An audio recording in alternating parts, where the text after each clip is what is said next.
Hey guys, how's it going? Hope you're doing well. My name is Crown, and today I'm going to read you some very interesting stories that I hope that you're gonna love. And now, without further ado, let's go!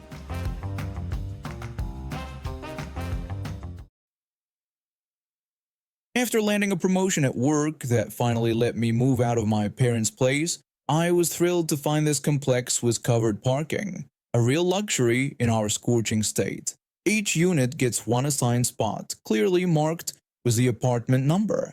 Moving day went smoothly. The property manager gave me a thorough tour, handed me my parking permit, and made it crystal clear which spot was mine, B14, right under the covered section. For the first month, everything was great. I come home from my 9 to 5 at the accounting firm, park in my spot, and enjoy my newfound independence. Then she moved in. The first time I came home to find a shiny red SUV in my spot, I figured it was an honest mistake. New resident, probably confused about the numbering system. No big deal. I parked in a visitor spot and went about my day. But it kept happening. Every weekday I'd come home around 5:30 p.m. to find her car in my spot. After a week of this, I decided to be neighborly about it. I wrote a polite note explaining that there might be some confusion, pointing out that this was spot B14 which was assigned to my unit, and mentioning that her spot should be listed on her lease. I tried to keep it friendly, even adding a "have a great day" at the end. I left it under her windshield wiper, feeling pretty good about handling things maturely. The next day I pulled into the lot after work, and guess what? Her SUV was there again, but now my note was crumpled up and deliberately placed under her wiper, like she was sending me a message. That's when I had my little epiphany. If she wanted to play games, I could play too. I noticed her assigned spot was always empty when she took mine, B16, just 2 spots down. So I started parking there. Day 1, nothing happened. Day 2, I came back to find a hastily scribbled note on my windshield. She threatened to have my car towed immediately if I didn't move it from what she claimed was her spot. I smiled and left the note right where it was. The next day, another note appeared with more threats, saying she'd taken pictures and would report me to management if I didn't stop parking there. This went on for a few more days. Each note got progressively angrier, with more exclamation points and threats. I kept them all, just in case, but otherwise went about my business as usual. Finally, on a Saturday morning, there was a loud knocking at my door. I opened it to find a woman in her mid-30s, sunglasses perched on her head, practically vibrating with anger. She demanded to know if I was the one parking in B16. I cheerfully confirmed that I was, and explained that I thought we were doing a parking spot swap. She seemed confused by this, so I elaborated that since she'd been parking in my spot, B14, for weeks, I assumed she preferred that spot and we were trading. She got even more agitated, insisting that B16 was her spot. I calmly pointed out that while B16 was indeed her spot, B14 was mine, yet she parked there every day. That's when she blurted out her real reason. She parked in my spot because it was closer to the stairs. I called her out on this, asking if she was really taking my spot just to avoid walking an extra 15 feet. She tried to justify it by saying she had to carry groceries, but I shut that down by pointing out that I had to carry groceries too. I gave her a simple ultimatum. Either we both park in our assigned spots, or we keep swapping. Her choice. She stood there for a moment, mouth opening and closing like a fish out of water. Then she turned on her heel and took off. The next day I came home to find my spot empty. And the next day. And the day after that. Every now and then, I catch her giving me the stink eye when we pass each other in the parking lot, but she hasn't dared park in my spot again. About a week later, I ran into our property manager while getting my mail. The manager mentioned they'd received some interesting complaints from my neighbor about parking spots. When I asked what she'd said, the manager revealed that she had tried to claim I was repeatedly parking in her spot for no reason. However, when they checked the security cameras to verify her complaint, they saw her parking in my spot for weeks before I ever parked in hers. The manager told me they'd had quite the conversation with her about lease violations, and she wasn't happy when they mentioned that 3 documented parking violations would result in her permit being revoked. She was now on notice. Every time I pull into my spot now and see it empty, I smile. The best way to deal with entitled people is to give them a taste of their own medicine and keep the receipts. My grandmother raised me alongside my mom after my dad passed away when I was just 5. She was always there for us, helping mom make ends meet while she worked 2 jobs to keep us afloat. Now, 20 years later, it's our turn to be there for her. 3 months ago, when grandma had a severe stroke, the doctors managed to stabilize her, but she's been on life support ever since. The prognosis isn't great, but there's still brain activity, and the doctors say there's a chance she might recover, even if partially. My aunt, mom's older sister, showed her true colors the moment grandma was hospitalized. She hadn't visited grandma in years, always too busy with her sophisticated lifestyle in another state. But the moment she heard about the stroke, she came rushing back. Not out of concern, but because of the inheritance. You see, grandma is pretty well off. She invested wisely throughout her life and owns a beautiful house in a nice neighborhood. She always told us she wanted her money to help her family after she's gone, but she made it clear she didn't trust my aunt with any medical decisions. That's why she appointed my mom as her medical guardian years ago. Last week, my aunt stormed into the hospital like she owned the place. She immediately started yelling about how ridiculous it was that we were wasting money keeping grandma alive. When mom tried to explain that we were giving grandma a chance to recover, my aunt scoffed and claimed grandma was practically brain dead, accusing us of burning through what she called our inheritance with the medical bills. I couldn't stay quiet and asked if the inheritance was all she cared about. That's when she really lost it, calling mom and me leeches who had always lived off grandma's generosity. She accused us of loving the situation, claiming we were playing the devoted daughter and granddaughter while spending what she considered her money. Mom stayed calm and reminded her that it was still grandma's money, and grandma had specifically chosen mom to make medical decisions. My aunt then accused mom of manipulating grandma and turning her against my aunt. She stormed out after that, threatening to get lawyers involved. We didn't think much of it. After all, the paperwork was ironclad. But 2 days later, at around 2 a.m., I got a call from the security company. The alarm at grandma's house had been triggered. I rushed over there, and guess who I found trying to climb in through a window? My aunt, dressed in black like some cartoon burglar. The police were already there, and she was having a complete meltdown. She tried explaining to the police that it was her mother's house, and she had every right to be there. She claimed she was just trying to get what was hers before we spent it all on useless medical treatment. The police officer calmly told her that she was breaking and entering, which was a crime. But my aunt just kept digging herself deeper, insisting it was her inheritance and we were stealing it from her. She admitted she was trying to get valuable items that she claimed belonged to her before we could sell everything. She literally confessed to attempted burglary right there in front of the police. They found a bag in her car with tools and a list of valuable items in grandma's house, including the safe combination she must have gotten years ago. When they searched her phone, they found text messages to a sketchy antiques dealer arranging to sell several of grandma's most precious possessions. She had even sent photos of some items, which she must have taken during her hospital visit. She was arrested on the spot. Turns out planning to sell stolen goods adds another charge on top of the attempted burglary. She's facing serious charges now, and her sophisticated friends have all abandoned her. Last I heard, she had to sell her fancy condo to pay for her legal fees. Meanwhile, grandma is showing signs of improvement. The doctors say she might be able to breathe on her own soon. My aunt, on the other hand, is looking at potential jail time. I guess karma really does come around. The icing on the cake? Grandma had updated her will just last year. My aunt didn't know, but she'd already been written out of it after she skipped grandma's 75th birthday to go on a cruise. All that crime for nothing. I was 15 when my world turned upside down. My sisters and I were a pretty normal family, you know, the kind that had weekly movie nights and went camping during summer breaks. Mom worked as a nurse and dad was in sales. Everything seemed fine until that day Mom found some suspicious messages on Dad's phone.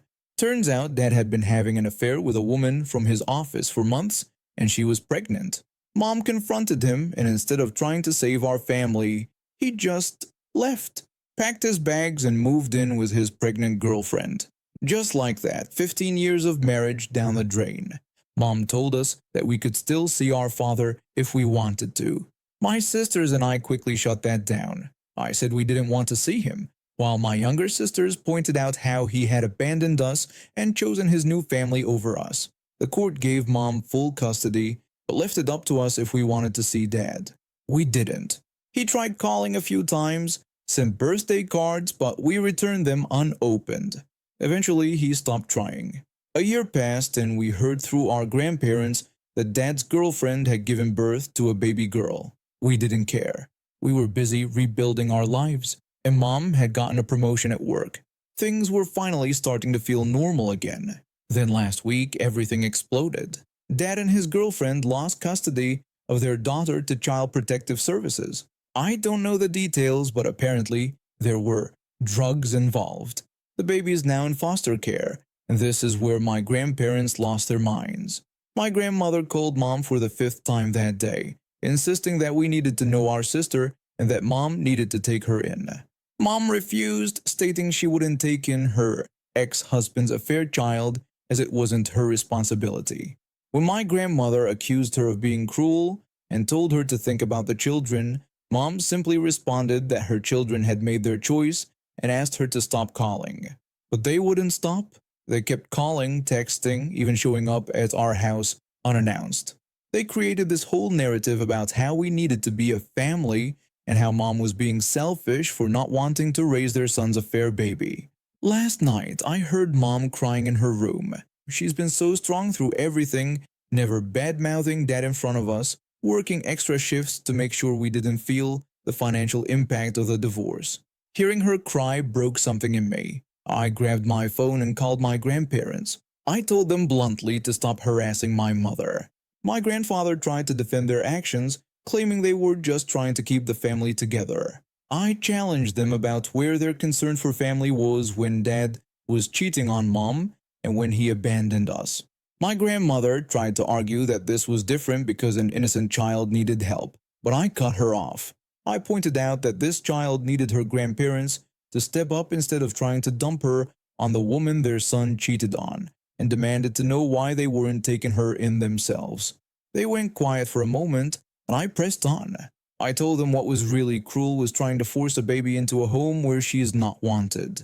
I made it clear that none of us wanted her here. Not me, not my sisters, not Mom. I accused them of being the cruel ones for trying to guilt-trip Mom into raising their son's affair baby while he was off doing who knows what.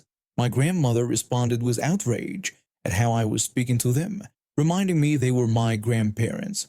I simply said that she was my mother and demanded they stop calling her, stop showing up at our house, and stop posting about this on social media. I hung up and blocked them. Then I helped Mom block them too, but they weren't done.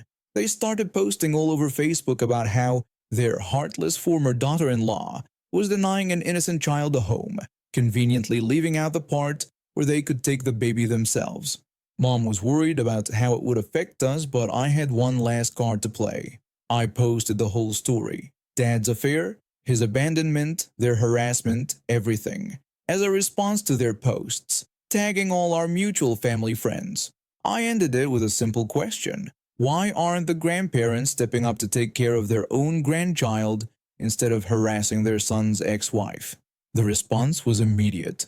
Their posts were flooded with comments calling them out. Other family members started messaging them, asking why they weren't taking the baby in themselves. Within hours, they deleted their posts and went silent. Mom hugged me that night, and for the first time in weeks, she didn't look tired or stressed. She thanked me for standing up for us, and I promised her I always would. I was the quiet type, always keeping to myself and focusing on my studies. My husband and I ended up staying in our hometown after graduation, where we raised our 2 wonderful boys. Life was simple but good. Then social media happened and suddenly Everyone from high school was back in each other's lives, whether we wanted it or not. One former classmate, let's call her Karen, had become a big shot lawyer in the city. She never missed a chance to remind everyone of her success, constantly posting about her cases, her clothes, and her perfect life. I usually just scrolled past her posts, but one day she crossed a line that I couldn't forget. It started when I shared a cute video of my boys playing video games together. They were having such a great time and I wanted to share that moment of joy. That's when Karen decided to leave a public comment on my wall. She had the nerve to ask if I'd had my boys tested for autism, claiming she'd noticed they spent too much time watching TV and playing games. She even lectured me about how screen time could cause developmental issues and told me I should be more careful as a mother. I was furious. My kids were perfectly healthy, and who was she to publicly question my parenting? Several other parents jumped to my defense in the comments. I politely responded that my children were fine and asked her not to make assumptions about my parenting. But Karen wouldn't let it go. She claimed she was just trying to help, bragging about handling several special needs cases and insisted she knew what to look for. I ended up blocking her after that incident. For 2 years, I didn't have to deal with her condescending comments or humble brags. But then came our 30-year high school reunion. I almost didn't go, but my husband convinced me it would be fun to catch up with old friends. I put on my best cocktail dress and spent extra time on my hair and makeup. When we arrived at the venue, everyone looked amazing in their formal wear. Well, almost everyone.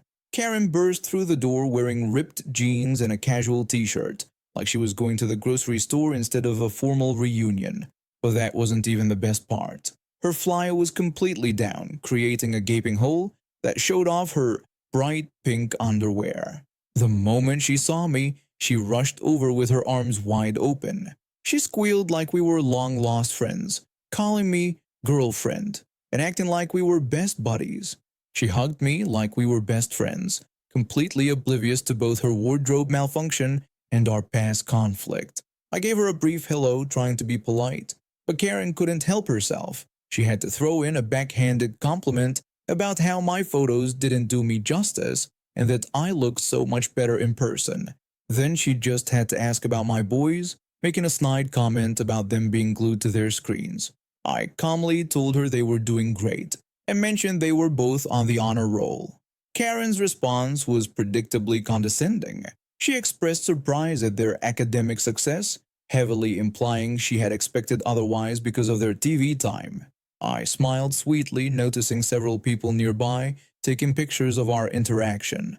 I could have told her about her zipper, but I remembered her public comment about my children, and suddenly I didn't feel so charitable. I made an excuse about needing to greet other people and walked away.